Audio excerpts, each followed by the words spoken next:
In this video, we're going to take a look at the if function. The if function is used to decide which of two values to put into a cell. And what we have here, let me zoom in on this a little bit. What we have here is a student's score and a minimum score that is required to pass.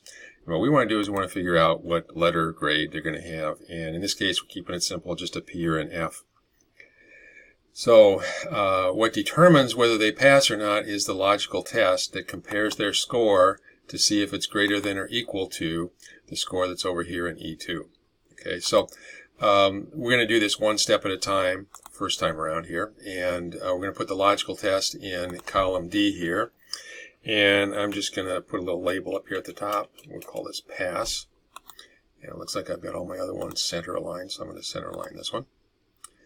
And actually I don't have to center align the rest of it because those are logical values and they're automatically centered for me. So my logical test is B2 greater than or equal to the number 70 that's over here in E2. Now when I copy this formula, I want the B2 to change to a B3, B4, and so on, but the E2 is never moving. So I'm going to press function key F4 to put the dollar signs in and make that an absolute cell reference, and then I'm going to hit the enter key. So it's a very simple logical test, just comparing two numbers. And this is greater or equal to 70, so I get a value of true. And then I'm going to copy this all the way down. Just double click there, and since I've got other stuff over here, it automatically copied it down for me. So now what I want to do is put my if function in column C, and I want to check to see if this is true. If it is, I'm going to put the letter P here. If it's false, I'm going to put the letter F there. So I need to use the if function. Let's go to our formulas tab up here, and let's click on logical, and let's go to the if function. And my logical test is in D2. And the value, if that's true, it means they passed. I'm going to put a capital P in there. Now watch what happens when I tab out of that cell. It puts quotation marks around the letter P. And the value of false is going to be an F, and watch what happens when I tab out of that box, and again I get quotation marks around it, and that's important. Down here it tells me the result is P because this value is true, so we're going to put the value of true. Click on OK, and it tells me that George passed. Now I'm going to get my fill handle here and just double click and copy it all the way down, and it looks like we had 3 people fail. All 3 of these scores that are next to the letter F are less than 70. And just another thing about our formula here, not this one, this one. It's important to use $E, $2. Don't put the number 70 in there. If I ever want to change the threshold for passing, let's say I drop it down to 65, that should change Martin Van Buren's score right here. So let's change that to 65 and hit enter. And now he passed. And all I had to do was change the number in the cell. I didn't have to go over here and change a bunch of formulas and copy them down the page. Let's undo that so we're back to where we were before. So you can divide your solution to the problem up into 2 parts. And if you don't like this in here, you've got a couple of choices. You can right click on the column heading and you can choose hide. And now it's gone. It's still there. We didn't delete it. We're just hiding it. And you can tell that something is hidden because there's a letter missing in the sequence here. And also, if you look real carefully in between the columns, you can see there's a little space there between the 2 lines, indicating that something is hidden.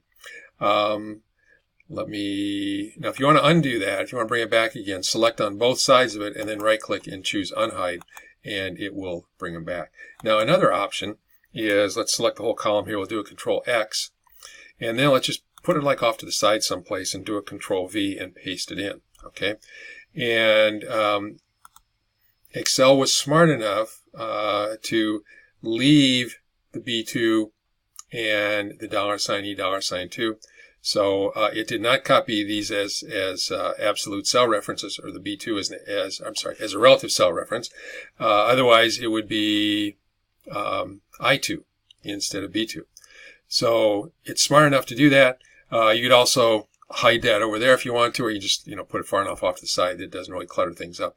And then you could go here and you could right click and you could delete column D, and notice everything gets adjusted again, so everything still works. Let's do a couple of undos here. Okay, so we got our data back here. We got the dancing line, which means this stuff is still being selected. Hit escape just to get rid of that. And now we're going to do it without a logical test at all. We're going to delete what's in here, and that's going to mess up everything over here.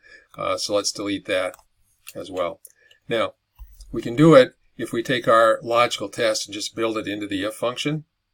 So let's go up here and choose logical, and then choose if. And our logical test to determine if somebody passed, we're on George's line now. So the score is B2 is greater than or equal to $E $2. Okay, and if that's true, put the letter P in there, and if it's not, put the letter F in there, and click on OK. And we see that George passed, and then if we just double click in the lower right hand corner, we get the same results we did before. And we don't need a separate column here to put our logical test. You can just build the logical test right into the if function. Okay, now, so that's how the if function works. A couple of options on how to do it. But what I want to do now is I want to take a closer look at this. You notice when we were using the function arguments dialog box, we just typed the letter P and the letter F, but when we tabbed out of the boxes, it put quotation marks around them for us, and that's pretty important. I'm going to remove the quotation marks just from George here, and I'm going to hit the Enter key. And now it doesn't work anymore. And I get an error message that says name, ? And when something is wrong in Excel, it wants to make sure that you see it. So it usually puts a pound sign at the beginning. It puts a short error message in capital letters here, and it ends it with a question mark or an exclamation mark. And it also puts a little green tab in the corner here. And if you go to that cell, you'll also see this little box over here that has an exclamation mark on a yellow diamond. And we get a little tooltip there that says this formula contains unrecognized text. And if you click on the down arrow, it says invalid name error. And again, most of these, this help business doesn't really help very much usually. So we're just, we're going to know that when we see invalid name error, it means one of two things. We've misspelled something, or we've left some quotation marks out. So let's take a double click on this again and take another look at it. So it's not recognizing something. It's not recognizing the letter P here. Okay, so why is that happening? Well, in formulas in Excel, formulas can have a number of things in them. One of them is the name of a function. Okay, so we've done sum and min and max and average and count, and now we're doing the if function.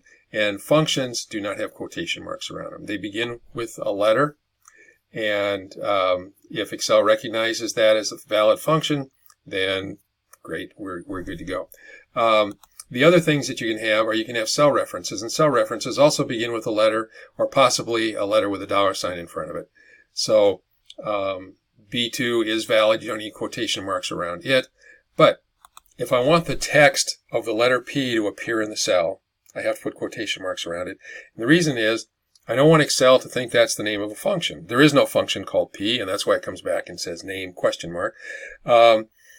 Or the other possibility is Excel might be looking for a cell reference there, but there is no cell reference called P. There's a column called P, but a cell would have to be a letter followed by a number. So it's not recognizing that as either the name of a function or a cell reference. So if it's not either one of those, but it's just ordinary text, then what you have to do is you have to put quotation marks around it. So I'm going to put quotation marks back around it, and now it works.